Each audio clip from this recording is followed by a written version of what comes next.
I have always been a girl who loves Marathi culture, so I always wanted to step into the Marathi culture, and this is my song, my first ever Marathi song with Sanju.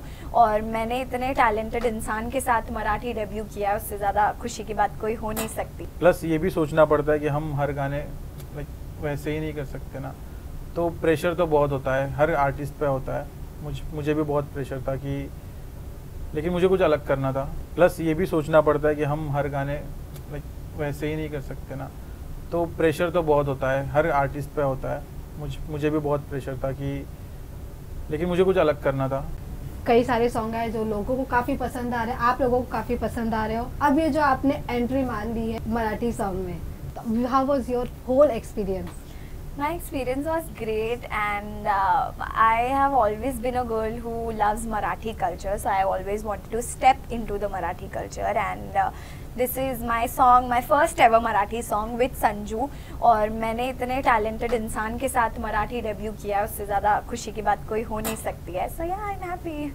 Even Sanju sir, आपसे पूछना चाहेंगे कि गुलाबी साड़ी जो कि इतना hit हुई, लोग मतलब जैसे कि अभी मैं बता रही थी, मेरे उधर छोटे छोटे बच्चे आते हो बोलते दीदी गुलाबी साड़ी लाओ ना, तो इतना ज़्यादा हिट, मतलब इतना ज़्यादा प्यार मिलने के बाद ये प्रेशर था कि अब जो मैं नेक्स्ट सॉन्ग लाने वाला हूँ कि लोगों का क्या पर्सपेक्टिव सोचना पड़ेगा, लोगों को पसंद आएगा या नहीं आएगा, ऐसा कुछ? सबसे बड़ी चीज़ तो वही होती है कि जैसे बाकी गाने को प्यार मिल रहा है, वैसे अगले गाने को मिलेगा कि नहीं। प्लस ये भी सोचना पड़ता है कि हम हर गाने वैसे ही नहीं कर सकते ना, तो प्रेशर तो बहुत होता है, हर आर्टिस्ट पे होता है। मुझे भी बहुत प्रेशर था कि, लेकिन मुझे कुछ अलग करना था। तो मैं देख रहा हूँ कि जो पब्लिक है वो बहुत काफ़ी प्यार दे रही है, और ऐसे ही प्यार देती रहे बस। इवन अगर थॉट प्रोसेस की बात करें तो सॉन्ग की, इसका म्यूज़िक काफ़ी अलग है, इसका एडिटिंग काफ़ी अलग है, और ये सिर्फ मराठी सॉन्ग नहीं, मराठी, हिंदी, इंग्लिश प्लस थोड़ा थोड़ा राजस्थानी बाइट भी दे रहा है जो लास्ट का पार्ट है। तो ये जो आपका थॉट प्रोसेस था, ये कैसे सेट हुआ?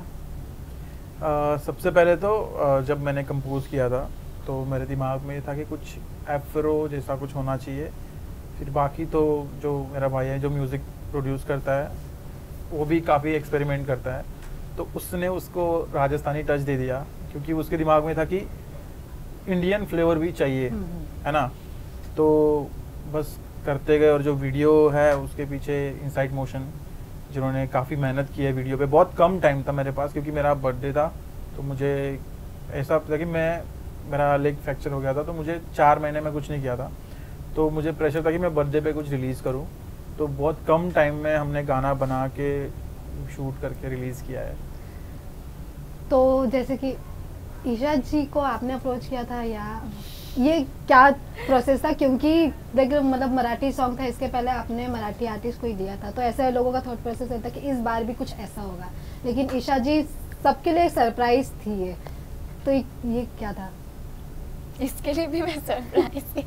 yes. नहीं, I think we both actually think it's about destiny. हम लोग बहुत टाइम से ऐसे मिलते आ रहे थे, हम अवार्ड शोज पे टकराते थे, हम जियो सेंटर पे ऐसे टकराए एक दिन। सो हम दोनों के दिमाग में ही था कि एक दूसरे के साथ काम तो करना ही है, आज नहीं तो कल, नहीं तो और कभी। सो वो टाइम था, और आई थिंक शेकी के लिए हम लोगों का ये कोलैब एकदम फिट बैठा। सो इवन जब आप बिग बॉस के पहले फर्स्ट टाइम मुंबई आई थी अपनी मम्मी के साथ, आप हमसे मिले थे अंधेरी में, इवन फन रिपब्लिक साइड, तब आप मैंने व्हाइट कलर का ड्रेस था। Yes I remember. तो हमने आपसे पूछा था कैसा लगा आपको मुंबई, और तब आप बोले नहीं, हाँ मुंबई का वड़ा पाव खाना है मुझे। अब फाइनली आप मुंबई में पूरी तरीके से ढल गई है, इवन मराठी सॉन्ग कर रही है। अब क्या कुछ आपको लग रहा है, आपने क्या कुछ सीखा इवन स्पेशली संजू सर से मराठी कल्चर?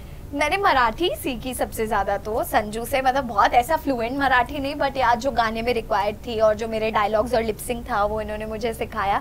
और मुझे ऐसा लगता है मैं संजू के साथ ज़्यादा टाइम तक रहूँगी और चिल करूँगी, ऐसे तो मुझे आ जाएगी प्रॉपर मराठी, क्योंकि सिखाता ही रहता है। और मेरा थोड़ा कैचिंग पावर ऐसा है कि मैं सुन के भी बहुत जल्दी वो शब्द पकड़ लेती हूँ, तो मुझे लगता है मैं सीख लूँगी।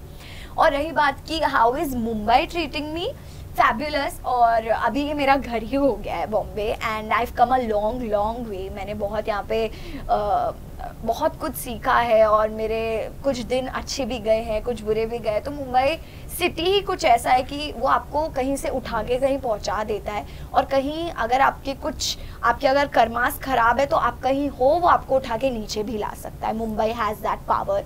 सो I think I am very thankful कि मैं इतनी छोटी जगह से आके मुझे यहाँ पे बसने का मौका मिला।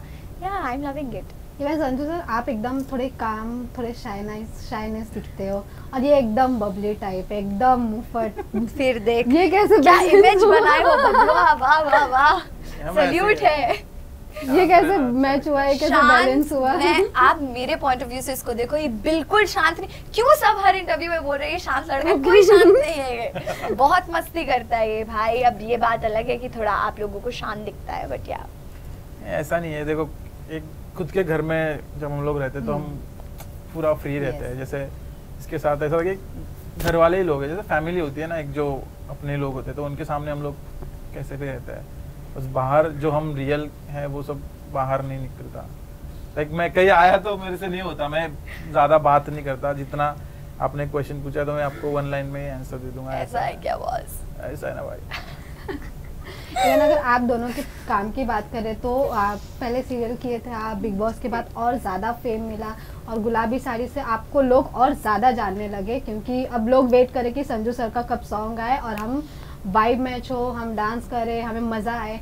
तो ये जब सक्सेस आता है हमारे पास तो हमें कहीं ना कहीं हम लड़खड़ा जाते हैं। आपके साथ कभी ऐसे हुआ कि does success affects on you? नहीं, मैं बहुत स्टेबल रहता हूँ लाइफ में। मेरे गोल्स सिलेक्टेड होते हैं कि मुझे ये करना है, तो मैं वही पे फोकस रहता हूँ।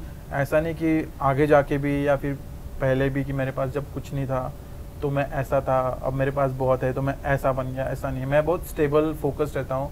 और मुझे पता है कि कितना भी पैसा है वो आदमी को खुश नहीं रख सकता। खुश रहने के लिए एक सर्कल चाहिए पॉजिटिव, उसके लिए पैसा नहीं रखता है। और बाकी जो करना है, फोकस, एक गोल है अपना सेट, बस उस पर काम करो। बस खुद पे ट्रस्ट रखो। ऐसा नहीं कि अभी जैसे एक होता था ना कि अभी पैसा आ गया या फिर सब आ गया आदमी के पास, तो आदमी रिलैक्स हो जाता है कि भाई मेरे पास अब सब है। लेकिन मेरा ऐसा है कि मुझे अगर मैंने 2 दिन भी कुछ नहीं किया तो मुझे ऐसा फील होता है कि भाई मैं क्या कर रहा हूँ, फिर मैं तो गिर जाऊँगा यहाँ से नीचे, है ना। तो मैं इसलिए मैं फोकस्ड रहता हूँ पूरा काम पे। मैं रोज़ सुबह उठ के काम करूँगा ही करूँगा। मेरा ऐसा एक रहता है टारगेट का कि मैं जब 5-6 बजे उठता हूँ सुबह से तो 10-11 बजे तक मैं कुछ ना कुछ करूँगा, या कंपोज करूँगा, लिखूँगा या कुछ भी करूँगा। लेकिन मैं दिन में उतना हो गया, उसके बाद में मैं पूरा घूमा, पूरा सोया, कुछ भी गया तो मुझे कुछ रिग्रेट फील नहीं होता। तो मुझे यही है कि मैं फोकस रहता हूँ, तो मुझे वो चीज़ अफेक्ट इतनी नहीं करती। What about you, Isha? So I think ऐसा आपने जो बोला सक्सेस सर पे चढ़ जाती है, मैंने बहुत गलतियाँ की हैं अपनी लाइफ में, बहुत ज़्यादा। और मैं एक परफेक्ट इंसान भी नहीं हूँ, तो मुझे ये बात पता है ज़िंदगी के बारे में कि आपके साथ कभी भी कुछ भी हो सकता है, कुछ भी हो सकता है। और आप अगर आज ट्रेंडिंग हो, एक अच्छे किसी मुकाम पे हो, आपका एक गलत कदम आपको पूरा नीचे लेके आ सकता है। तो आपको हमेशा ये बात याद रखनी पड़ेगी। ये मुझे मेरे घर वालों ने बता के रखा है कि तू मुंबई तो जा रही है, but you always remember one thing, जिस दिन भी तेरे सर पे एरोगेंस चढ़ गया उस दिन तू फ्लाइट या ट्रेन अपने लिए देख के रख लेना वापस आने के लिए, क्योंकि उसके बाद आप नहीं टिक पाओगे बॉम्बे में। बॉम्बे में भी नहीं टिक पाओगे, इंडस्ट्री में भी नहीं टिक पाओगे। तो ये एक मेरा बहुत क्लियर रूल है कि मैं किसी भी चीज़ के बाद ये नहीं समझती कि मैंने सब कर लिया। मुझे अभी भी बहुत कुछ सीखना है, मुझे अभी भी बहुत आगे जाना है। तो यही है मेरा थॉट प्रोसेस।